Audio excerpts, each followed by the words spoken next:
الحمد لله والصلاة والسلام على سيدنا محمد وعلى آله وأصحابه أجمعين.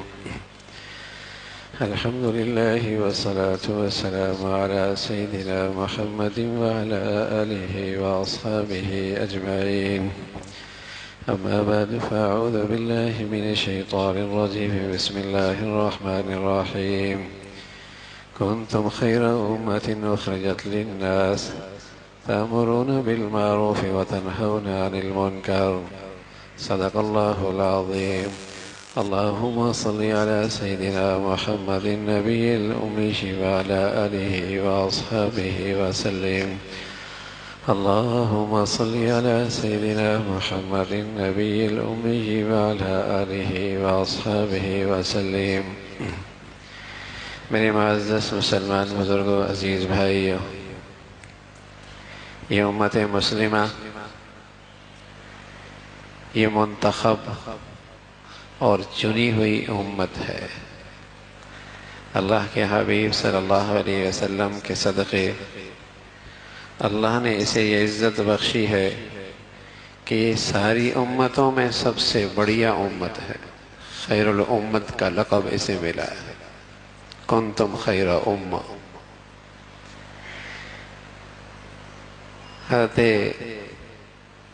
ربیع ابن عامر رضی اللہ تعالی عنہ جب رستم کے دربار میں گئے، اس وقت کی سپر طاقت کا وہ جرنیل تھا، تو اس نے کہا کہ ما الذی جاء بکم، یہاں کیوں آئے ہو؟ کیا چیز ہے جو تمہیں یہاں لے کے آئی ہے؟ تو صحابی رسول کی تربیت، رسول کریم صلی اللہ علیہ وسلم کی تعلیم اور تربیت اور صحبت کا نتیجہ تھا۔ آپ فرمانے لگے ہم آئے نہیں ہیں، ابتعثنا، اللہ نے ہمیں بھیجا ہے، اور ہم اس لیے بھیجے گئے ہیں کہ تمہیں دنیا کی تنگی سے نکال کر کونین کے وسعت کی طرف لے کے جائے، اور مذاہب کے ظلم و ستم سے ہٹا کر تمہیں اسلام کے انصاف کی طرف لے کے جائے۔ ہم آئے نہیں ہیں، ابتعثنا، اللہ نے ہمیں بھیجا ہے۔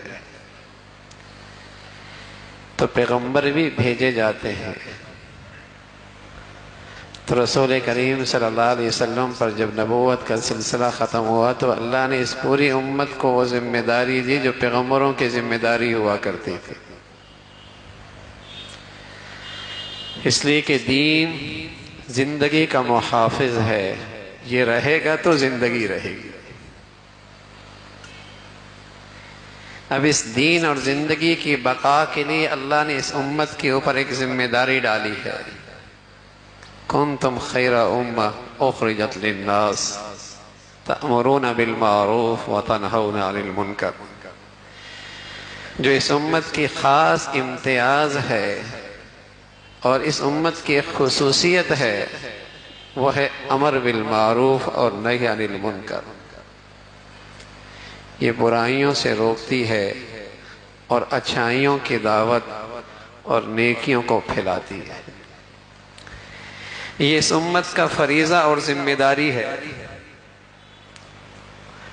اور جب امت کا ہر فرد اپنی ذمہ داری کو پورا کر رہا تھا تو مسلمان معاشرے میں نیکی کرنا آسان تھی، گناہ کرنا مشکل تھا۔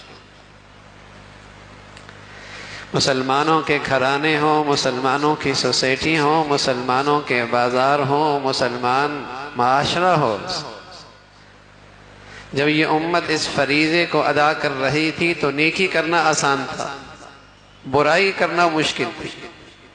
ایک وقت تھا نیکی کرنا اتنی آسان اور برائی کرنا اتنی مشکل کہ جو کافر تھا لیکن اس نے نفاق کا لبادہ اوڑھا ہوا تھا، جسے منافق کہتے ہیں، اس کے لیے بھی کسی نماز کو مسجد سے چھوڑنا آسان نہیں تھا۔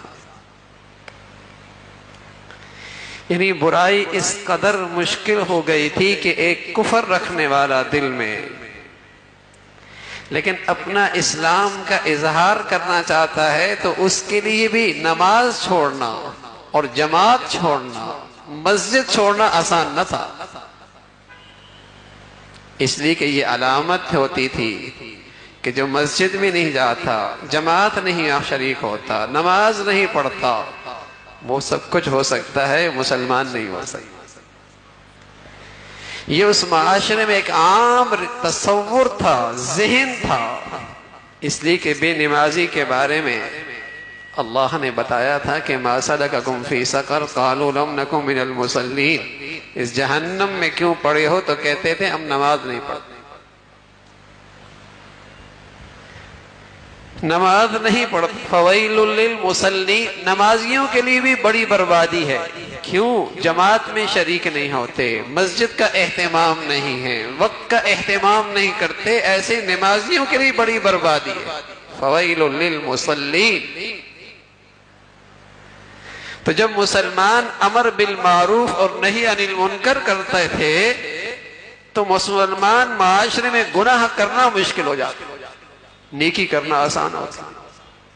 بس اوقات آج جب مسلمان اس فریضے میں کوتاہی کرنے لگے تو گناہ کرنا آسان ہو گیا، نیکی کرنا مشکل، بازار میں سچائی اور دیانت کے ساتھ کاروبار کرنا مشکل ہو گیا، لقمہ حلال اپنے معاش اور معیشت میں تلاش کرنا مشکل ہو گیا، برائی آسان ہو گئی، غلط طور طریقے اپنانا آسان، نیکی کرنا مشکل ہو گیا۔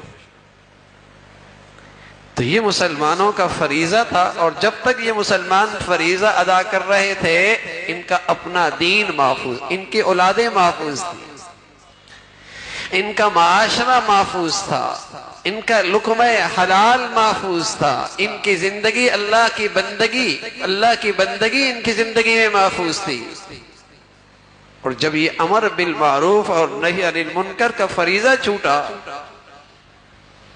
تو گناہ اسٹیٹس بننے لگا، برائی پر ایوارڈ ملنے لگے، عزت ملنے لگی، اور نیکی اور تقوی اور لقمہ حلال اور دینداری بس اوقات دقیانوسی کی نشانی بننے لگی۔ رسول کریم صلی اللہ علیہ وسلم نے فرمایا کیف بکم، اس وقت تمہارا کیا حال ہوگا، اذا فسق فطیانکم وطغى نساؤکم، جب مسلمانوں کے بچے اور نوجوان سرکش ہو جائیں، ماں باپ کے نافرمان ہو جائیں گے، ماں باپ کے لیے دکھ کا سامان بنیں گے، اقصی اباہ و ادنا صدیقہ، یہ دوستوں کو اپنے خیر خواہ سمجھیں گے، باپ سے یوں نفرت کریں گے جیسے باپ سے نفرت کریں، اقصی اباہ و ادنا صدیقہ، دوستوں کو اپنا خیر خواہ سمجھیں گے، باپ کو اپنا دشمن سمجھیں گے۔ اللہ کے نبی صلی اللہ علیہ وسلم تشریف فرما تھے، جبرائیل امین آئے اور مختلف سوال کیے، پوچھا مل ایمان، آپ نے بتایا ایمان یہ ہے، پوچھا مل اسلام، آپ نے بتایا اسلام یہ ہے، پوچھا مل احسان، آپ نے احسان بتایا، اور ہر بار جبرائیل امین کہنے لگے صدقت، آپ نے سچ کہا۔ اس نے پوچھا مساء، قیامت کب آئے گی؟ تو پیارے رسول صلی اللہ علیہ وسلم نے فرمایا مل مسئول اعلم من السائل، جس سے پوچھا جا رہا وہ پوچھنے والے سے اس معاملے میں زیادہ نہیں جانتا۔ تو آنے والے نے کہا امارتھا، قیامت کی نشانیاں کیا ہیں؟ تو رسول کریم صلی اللہ علیہ وسلم نے فرمایا ان تلد الامۃ ربتہا، ان تلد الامۃ ربتہا، تم کیا دیکھو گے کہ مائیں اپنے آقا کو جنیں گی، مائیں اپنے آقا کو جنیں گی۔ محدثین نے اور احادیث کے ماہرین نے بتایا کہ مطلب یہ ہے کہ اولادیں ماں باپ پہ یوں حکم چلائیں گے جیسے آقا باندی اور غلام پہ حکم چلاتا ہے، اولادیں ماں باپ کو یوں آرڈر دیں گی جیسے آقا اپنی باندی اور اپنے غلام کو حکم دیتا ہے۔ أن تلد الأمة ربتها. تو رسول کریم صلی اللہ علیہ وسلم فرمایا کیف بکم اذا فسق فتیانکم، جب تمہاری اولادیں اور مسلمانوں کے نوجوان سرکش ہو جائیں گے،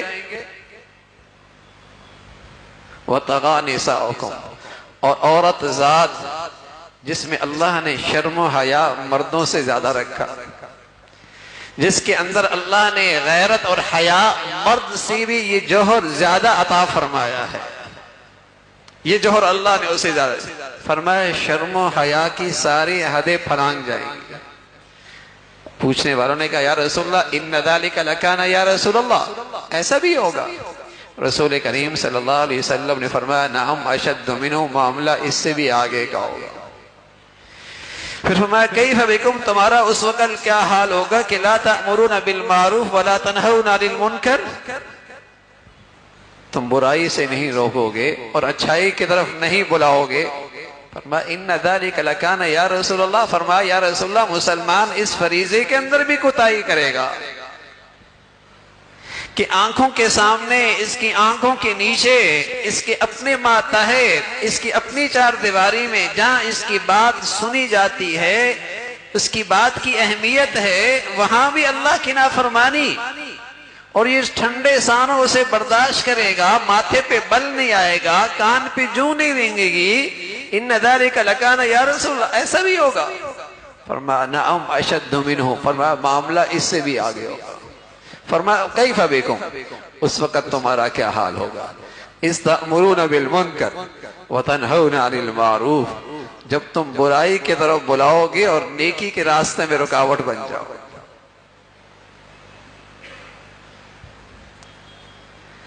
صرف یہ نہیں کہ برائی سے روکو گے نہیں، سطح اس سے بھی بے دینی کی آگے ہوگی. برائی کی طرف بلانے والے بہت اور اچھائی کے راستے میں چٹان بننے والے، رکاوٹ بننے والے، کانٹے ڈالنے والے بہت. ایسا بھی ہوگا. رسول کریم صلی اللہ علیہ وسلم نے جو کہا آنکھیں دیکھ رہی، ان الذین یحبون ان تشیع الفاحشہ، ان الذین یحبون ان تشیع الفاحشہ فی الذین آمنوا، جو لوگ مسلمان معاشرے میں بے حیائی اور فحاشی کو فروغ دے رہے، جب یہ قرآن کی آیتیں اتری تھی اور مخصوص ماحول تھا، مانا یہ ذرائع ابلاغ تھے، نہ اس انداز سے برائی کو پھیلانے کے وسائل اور اسباب تھے، لیکن قرآن تو قیامت تک کے لیے ہے. فرمایا ان الذین یحبون ان تشیع الفاحشہ، وہ لوگ جو نہیں چاہتے کہ مسلمان معاشرے میں شرم و حیا باقی رہے، جن کے ہاں شرم و حیا ایک عیب ہو گیا، دقیانوسی کی علامت ہو گئی، فی الذین آمنوا لہم عذاب، ان کے لیے دردناک عذاب. تو کتنے ایسے ہیں جو مسلمان معاشرے میں بے حیائی کو فروغ، گناہوں کو فروغ، منکرات کو فروغ دینے کے لیے اپنی پوری قوت کے ساتھ کھڑے. فرمایا یا رسول اللہ ایسا بھی ہوگا کہ برائی کی طرف بلائیں گے اور اچھائی سے نہیں روکیں گے؟ آپ علیہ الصلوۃ والسلام نے فرمایا نعم اشد منہ، معاملہ اس سے بھی آگے ہوگا. فرمایا کیف بکم، اس وقت تمہارا کیا حال ہوگا؟ اذ رأیتم المنکر المعروف والمعروف المنکر، اس وقت تمہارا کیا حال ہوگا جب تمہارے نظروں میں برائی اچھائی ہو جائے گی اور اچھائی برائی ہو جائے گی. یہ بے دینی کی سطح وہ ہے جہاں سے ایمان بھی سلب ہو جاتا ہے، توبہ کی توفیق بھی نہیں ملتی. اس لیے کہ ایسے موقع پہ اگر کوئی آدمی کسی کو برائی سے روکے، جس کی نظروں میں برائی اچھائی ہے، تو وہ اس کا خیر خواہ نہیں، بدخواہ ہے. وہ اسے اپنا مہربان نہیں سمجھے گا، دشمن سمجھے گا، اور بڑے خلوص کے ساتھ اور بڑے صحیح جذبے کے ساتھ اس کی مخالفت کرے گا، اس لیے کہ اس کی نظر میں وہ برائی ہی نہ رہی، وہ تو اچھائی ہو گئی. لیکن مسلمان معاشرے میں بے دینی کی یہ سطح اس وقت ہوتی ہے میرے عزیزو جب مسلمان اس فریضے میں کوتاہی کرنے لگتے ہیں، برائی سے نہیں روکتے، اچھائی کی طرف نہیں بلاتے، پھر برائی ہی نہیں رہتی۔ اس لیے رسول کریم صلی اللہ علیہ وسلم فرمایا کرتے تھے کلکم راع وکلکم مسئول عن رعیتی، ہر مسلمان ذمہ دار ہے۔ یہ ذمہ داری کسی مبلغ کی نہیں، صرف عالم کی نہیں، یہ فریضہ بطور اسلام کے ہے، ہر مسلمان کی ذمہ داری ہے۔ کلکم مسئول عن رعیتی، اس سے اسے اپنے ماتحتوں کے بارے میں باز پرس ہو، چاہے وہ باز اس کے ماتحت استاد ہے اور اس کے شاگرد ہیں، باپ ہے اس کی اولاد ہے، ماں ہے اس کی اولاد ہے، اور اس کا دفتر ہے اس کے ماتحت ہیں، اس کا گھر ہے اس کے ماتحت ہیں، اس کی دفتر کارخانہ فیکٹری کارخانہ ہے اس کے ماتحت ہیں۔ کلکم مسئول عن رعیتی، باز پرس ہوگی۔ آج اس فریضے میں اتنی کوتاہی ہے، اگر کوئی میرا ماتحت تکلیف میں ہو تو کوئی پتھر دل ہی ہوگا جسے اس کی تکلیف کا لحاظ نہ ہو اور وقتی طور پہ اس کی ضرورت کا خیال نہ رکھے، اسپتال نہ لے کے جائے، اس کے لیے دوا کا انتظام نہ کرے، کوئی پتھر دل ہی ہوگا، انتظام ہو ہی جاتا ہے انسانیت کے ناطے۔ لیکن بتائیے اس سے بڑا تکلیف میں ہے اور اس سے بڑی وہ مصیبت میں ہے، اس کی زندگی میں اللہ کے حکم ٹوٹ رہے ہیں، وہ فرائض میں کوتاہی کر رہا ہے، وہ کھلے اللہ کی نافرمانی میں ہے۔ بتائیے ایک بحیثیت مسلمان اس کا درد کتنا محسوس کرتا ہے، اسے اس ذمہ داری کا احساس کتنا ہے۔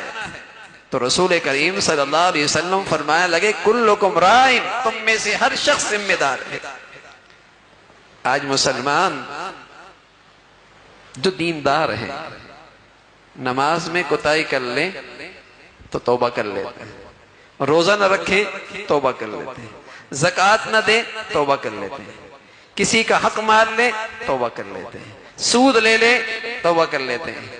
لیکن کتنے مسلمان ہیں جو اس فریضے کو بھولے بیٹھے ہیں اور کبھی توبہ بھی کی ہو، اس فریضے میں کوتاہی کر رہے اور توبہ کر رہے ہیں، اور جب نہیں ہوتا اور اس کا ریئیکشن آتا ہے پھر ہوتا ہے پتہ نہیں یہ کس کی نظر لگ گئی۔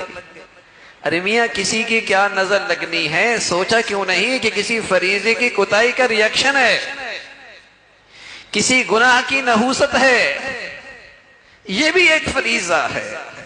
اس لیے رسول کریم صلی اللہ علیہ وسلم فرمایا کرتے تھے من رأى منکم منکرا، جو کوئی شخص تم میں سے گناہ دیکھے فلیغیرہ بیدہ، اپنے ہاتھ سے روکے۔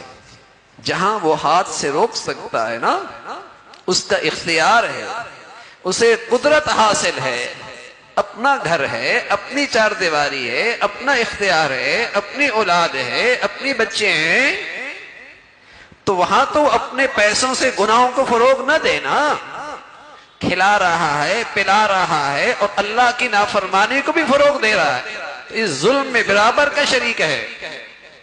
من رأى منکم منکرا فلیغیرہ بیدہ، ہاتھ سے روکے۔